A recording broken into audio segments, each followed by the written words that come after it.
Dubbed a panic action game, Sony's latest PS2 offering is a survival horror game, full of powerful weapons, complex puzzles, and gruesome monsters. The developers have been quiet since first announcing the game in March 2000, but have now returned to show off the fruits of their labours. The action takes place in the year 2005 on Christmas Eve, when Red Light, a US Special Espionage Unit, are assigned to investigate Fort Stewart, a secret US military base located at the South Pole. The base's emergency alarm was sounded 3 days previously, and there has been no contact since that time.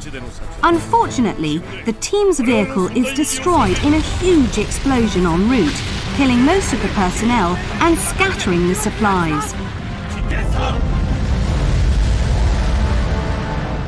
You take the role of Dennis Riley, one of the lower-ranking members of Red Light and one of the few survivors of the explosion.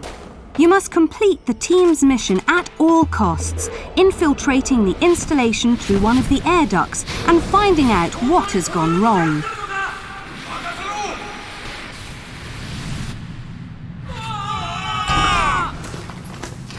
Two key features are used to ensure that the title lives up to its claim of panic action.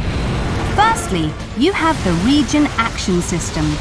This lets you execute certain complex actions when you're in the area that warrants them, like leaping out of the way of a threat and hanging from a ledge by your fingers, with relatively simple button presses and motions of the analog stick. Secondly, there are the panic situations.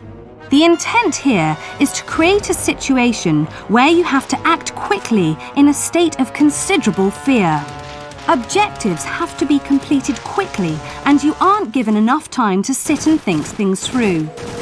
As Sony put it, it is not an adventure game. The player should feel like they're on the stage of an action movie. Otherwise, the game resembles other notable titles of the horror genre, such as Resident Evil. Unsurprising considering it is produced by Tokaru Fujiwara, whose previous works include Ghosts 'n Goblins, Mega Man and Resident Evil.